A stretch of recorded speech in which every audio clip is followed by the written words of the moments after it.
Welcome to Stories from the Village of Nothing Much. Like easy listening, but for fiction. I'm Kathryn Nicolai. I write and read all the stories you'll hear on the Village of Nothing Much. Audio engineering and sound design is by Bob Wittersheim.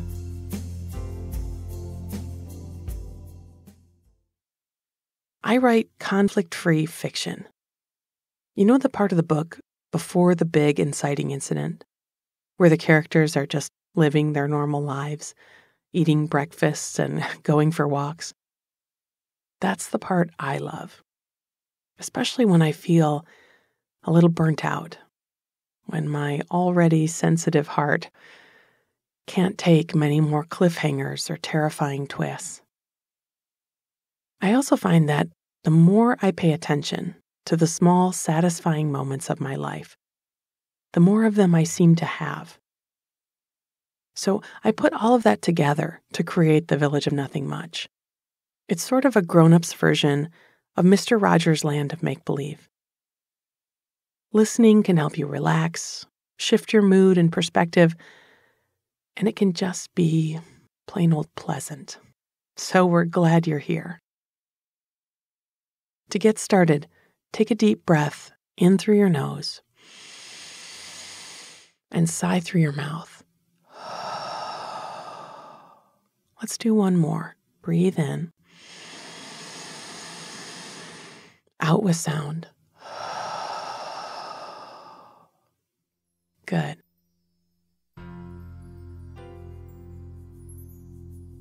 Our stories today look at projects and practices that can make us feel awake, alive, and connected. We'll start with All Day at Home, a story about quiet reflection and delicious food.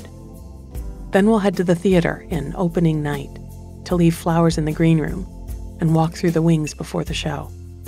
Finally, we'll stop in for a hot drink in People Watching at the coffee shop and listen to the conversations at the tables around us before we step back into the snow.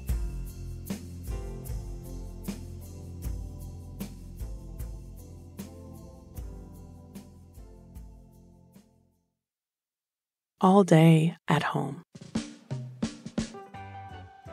It wasn't the weather that kept me home today, though there were certainly still drifts of snow banked beside the front door and a low gray sky that hinted at more to come. It was just that feeling when I woke, the feeling of being a bit overexposed to the world, of needing a day of quiet to myself, that helped me make up my mind. As I stirred my morning cup of coffee, I decided to stay home all day, to not go out unless it was to feed the birds or bring in firewood, or to stand for a few moments in the cool air and breathe in the smell of, well, if summer air smells of green growing things, of movement and doing, I guess winter air smells like quiet and stillness and repose. And that matched my needs perfectly today. Once I'd decided that today was a day for retreat, I'd taken my nearly full journal from my drawer and my pen and a blanket and went to the window seat that looked down into the small, sloping valley at the edge of my backyard. In the summer, when I would sit here with the window open and let the bird song and the warm breeze in, I could imagine myself in a treehouse, as all I could see were layers and layers of leaves. These were old trees, their toes dug deep into the rich, low land, and their tops level with my window. Now I looked out at their bare branches, spread like reaching fingers against the sky. Nests from last summer were suddenly visible as dark clumps in the joints of those fingers. And I wondered where their former residents were at this moment, spreading their wings in bright sunlight, splashing in a friendly bird bath in a southerly backyard, or sleeping with a wing tucked over a head, in a new nest somewhere warm. I spent a while sitting there, writing in my journal and looking out the window. I wrote about small things from the week. Some that I wanted to remember and some that I was ready to forget. And putting them down on the paper helped me do that. It gave them a place to live that wasn't my head. Eventually, I set the book aside and pulled the blanket closer around me. Sometimes from this spot, I could see deer browsing through the trunks of the trees, dipping their heads and nosing the snow aside from a mouthful of berries. But today, all was still. Everyone was staying home. Eventually, I stepped my feet back into my slippers and padded down into the kitchen. It was a bit past lunchtime, nearly 2 in fact, and that made me think of the Italian way of eating a good-sized meal at this time of day, something that would stay with you and nourish you for a good long while. I went to my cupboard and pulled down a jar of green lentils, a tiny can of tomato paste, and a box of pasta. Pasta con lenticchie today. A comforting pasta soup that was simple to make and delicious and satisfying. I tipped the lentils into a colander to rinse them, and as they ran over my fingers, I had a sudden memory of being very young, maybe 4 years old, in a classroom with a paint-smeared smock tied around me. There were bins of rice and grains, and we could dip our tiny hands into them and feel the tickle over our skin as all the kernels and seeds collided. I remembered that I had liked the way it felt and had happily stayed there, just sliding my hands through the bins and quietly humming to myself. I supposed I hadn't changed that much in the years since. I still liked the pleasure of my own company and could easily entertain myself with simple, enjoyable things. I took a small pot from a shelf and set it on the stove. I measured in water and olive oil, a clove of garlic, and a spoonful of the tomato paste. I added the rinsed lentils and turned on the hob. As the water warmed and came to a boil, the smell of the tomato and garlic filled my little kitchen. I turned it a bit lower and let it simmer away for a bit to let the lentils soften. I liked a small pasta noodle for this, like ditali, which were short tubes and whose name meant thimble. I liked that. Thimble soup on a cold day. The broth had become a bit thicker as the lentils cooked and was a rich, reddish brown. I tipped in the pasta and gave it a stir. As it cooked, I set a place for myself at the table. A glass of mineral water, a napkin, salt and pepper, and a tiny dish of red pepper flakes. I was rationing them and had been doling them out in tiny increments for a while now.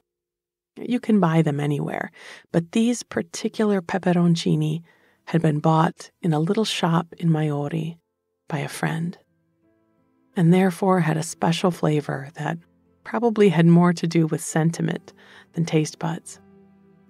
I imagined her on a summer vacation with a floppy hat and giant sunglasses, stepping out of the bright Mediterranean sun and into a shop with packets of spices strung on a hook by the door. Remembering how much I liked to add these to my soups and sauces, and taking one down for me. When the pasta was cooked, I ladled it out into a bowl and carried it to my place.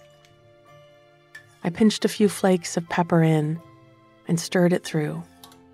The lentils had nearly dissolved, and the surface of the broth was speckled with olive oil. The clove of garlic had gone soft and sweet as it cooked, and I spooned it into my first bite with a few pasta thimbles and a good bit of the tomato stock. The day, this meal, the time at the window with my book and pen, they were restoring me. It's easy these days to feel like you're under the microscope, over-examined or scrutinized, and then to feel like you need a bit of time to be invisible to the rest of the world, and with a lot of care and tenderness to simply mind your own business. That's what I would continue to do today. Tend to myself and let the world revolve without me for a bit.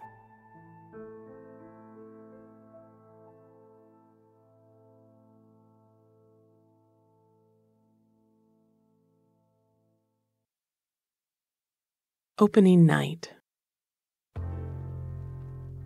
We had a few hours yet, and most everything was done. The costumes were hanging in the dressing rooms, the lights were set, and hopefully the cast was ready. I carried an armful of programs to a table at the back of the auditorium and had a seat. The programs needed to be folded. Each was just a few sheets. We weren't on Broadway here. Just a small playhouse, a community theater that did 4 or 5 shows a year. I laid the stack of papers out in front of me and started to put them together, lining up the sheets and clapping the edges of the pages against the table to even them out, then finding the middle seam and creasing it tightly with my thumbnail and tucking the finished version in a box for our ushers to reach into later tonight. I liked having the empty theater to myself. I wasn't going to be treading the boards tonight. I was just here helping wherever I was needed, a sort of gopher for the stage manager and the director, and any cast member who suddenly couldn't find their props or lost a shoe. Still, the space had a kind of magic to it. The empty seats looked expectant in the low light, and I thought about the very first time I'd seen a play. My mother had taken me, and I might have been in 2nd or 3rd grade. I know the play well now. In fact, I've been in it twice since, but most of it had gone over my head that first night. The thing that had certainly registered was the electric feeling of watching live theater. I just couldn't believe how it felt, how it looked, how different it was from a movie or show on TV. I remember being mesmerized by being able to see the lead actress blink and breathe. I was close enough to hear every step and each sound the cast made. I carried the box of ready programs over to a tiny alcove behind the door and set them in there ready for showtime, then walked through the aisles of seats to the 3rd or 4th row and scooted along to the middle seat. I pressed the seat down behind me and sat. This might be the very spot I'd sat in that first show. I leaned back and looked up at the ceiling. It was high and dark, and I could just make out some of the light fixtures that, in a couple of hours, would flood the stage and make the people sitting in these seats forget for a while about anything besides what they saw before them. I pushed up from the chair and headed down the row to the aisle. I walked to the back of the house, glancing through the rows as I went to see that all was clean and ready for our audience. It was. I checked my watch. The cast would be here in a bit to start warming up and getting into costume, and I took a side door into the green room to see that it was ready. We always laid out a table of snacks and drinks along with a bouquet of flowers for the cast and crew on opening night, and I fussed with the roses for a few moments so that they showed well in their vase. I took a stack of napkins from a drawer and laid it out next to the crackers and nuts. The green room has a different energy from the house and certainly from the stage. It feels anticipatory back here, excited but muted.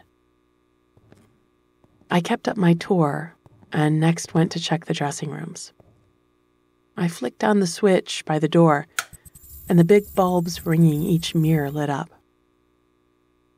The counters were clear and clean, and I set out a couple boxes of tissues here and there. I twisted the knob for the speaker above the door that let the actors hear what was happening on stage so that they wouldn't miss their cues, and I could make out a few voices and pacing feet. That must be the stage manager and crew getting things ready. Down the hall, I pushed through the heavy stage door and stepped into the wings and backstage space. It was dark. Tall, thick curtains at the edges of stage right and left kept it that way. I walked past the light booth and exchanged a wave with the technician inside. Over the prop table, I clicked on a lamp clamped to the wall. It was fitted with a blue light bulb that would give our actors enough illumination to pick up what they needed, but wouldn't be visible to the audience. We'd covered the table with a piece of white butcher's paper and outlined each prop in a marker with its description written alongside. That way, when we checked the table, as I did now, we could see right away that everything was accounted for. There was the locket for the last scene of Act 1, the newspaper that would get carried out at the top of Act 2, the handkerchief that would be dropped and picked up and lead to the reveal near the end of the show. I could hear the cast coming in through the hall, dropping off their bags and chatting in the green room. I snuck closer to the edge of the stage and peered out across it and into the audience. There was so much residual, excited energy stored up in these old wood floors that just standing there made me shiver with the thrill of being about to make an entrance.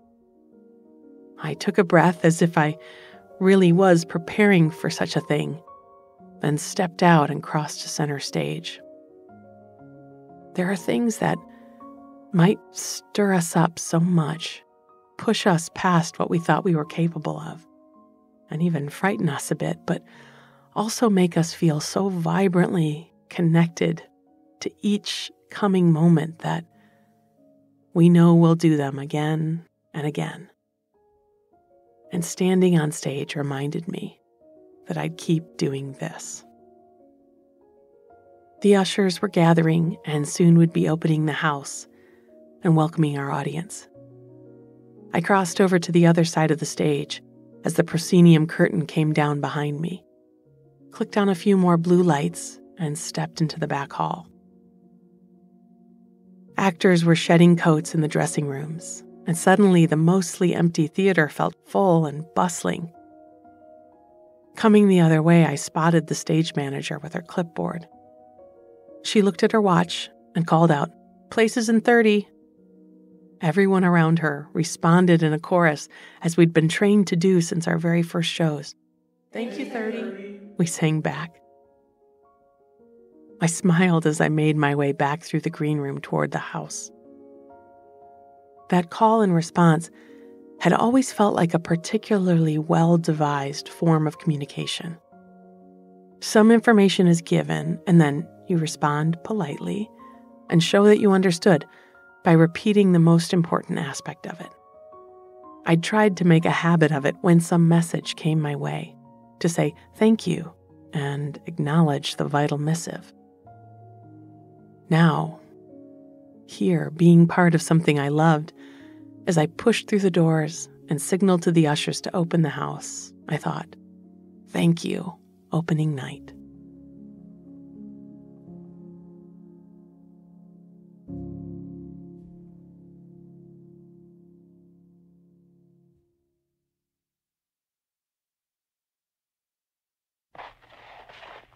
People watching in the coffee shop. It had snowed steadily for the past few days. A few inches would fall at some point in the night or afternoon, and then Mother Nature would stop and give us a chance to catch up before beginning again. We'd put on our thick gloves and tall boots and step out into our driveways with our shovels to start to clear it away. I hadn't minded. There is something about a simple chore that is quite satisfying.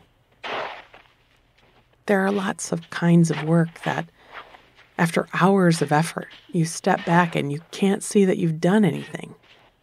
But when I shoveled the drive and sidewalks, it was immediately apparent that it was a job well and thoroughly done.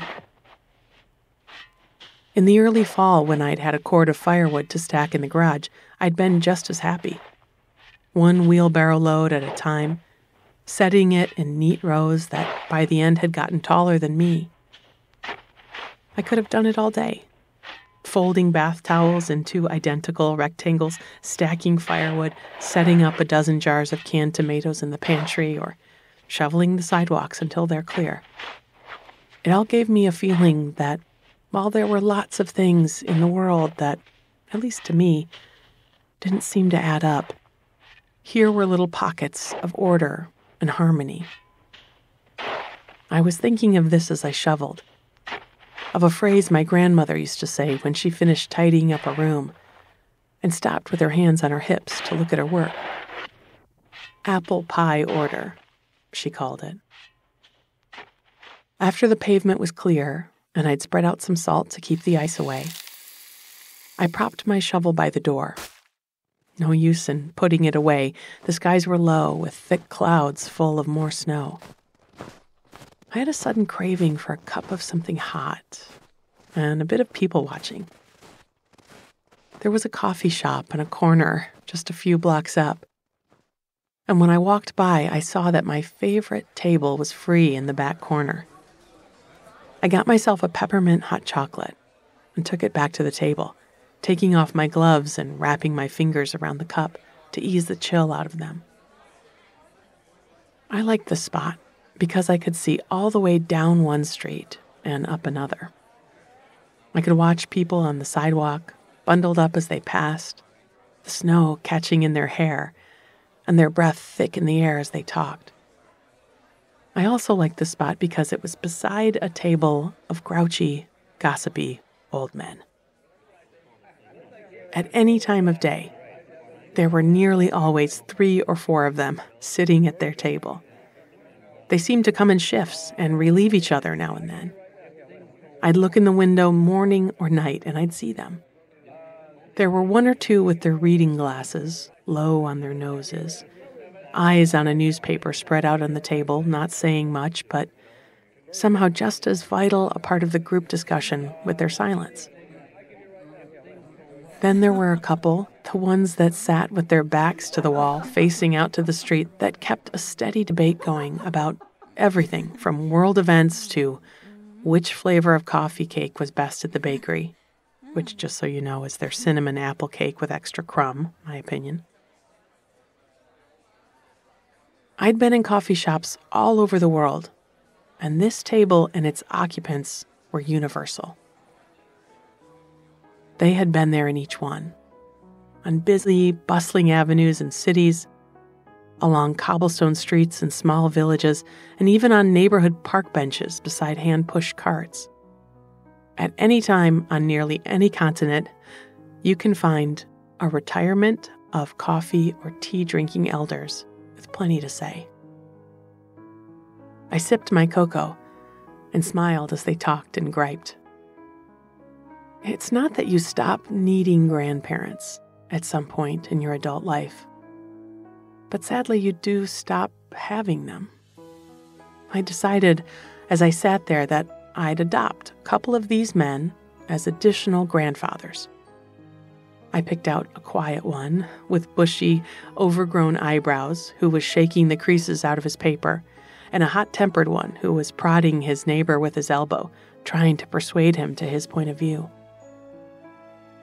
I'd keep tabs on them over the winter whenever I stopped in for a drink. Maybe learning which newspaper was a favorite or whether they took their coffee with milk or sugar.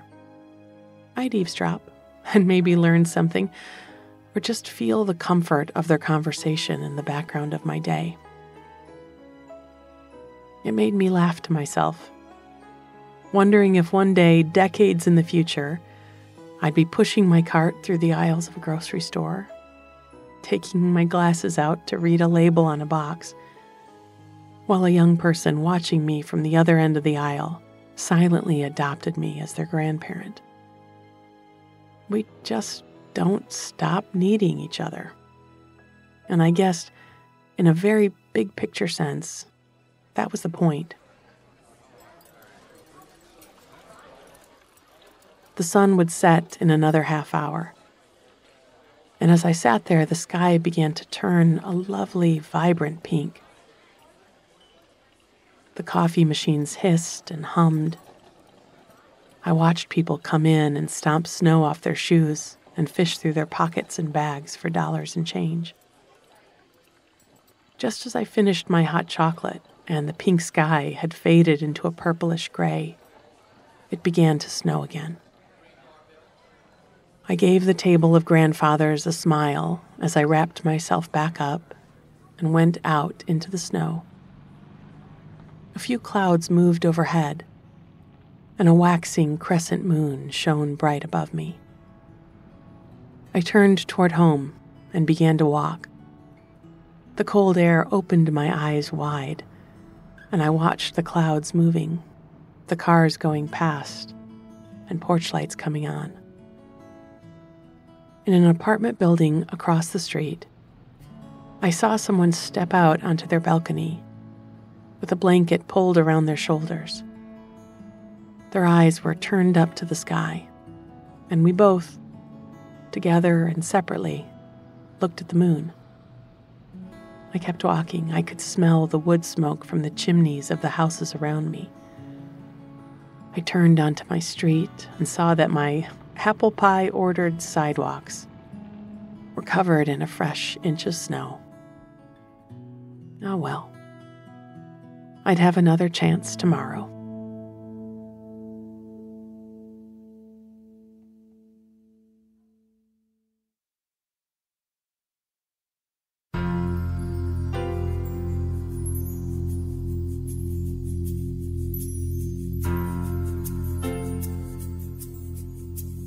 Thank you for spending some time with us here in the village of Nothing Much. We encourage you to find time this week to do things that restore you, that make you come alive, and that make you feel connected.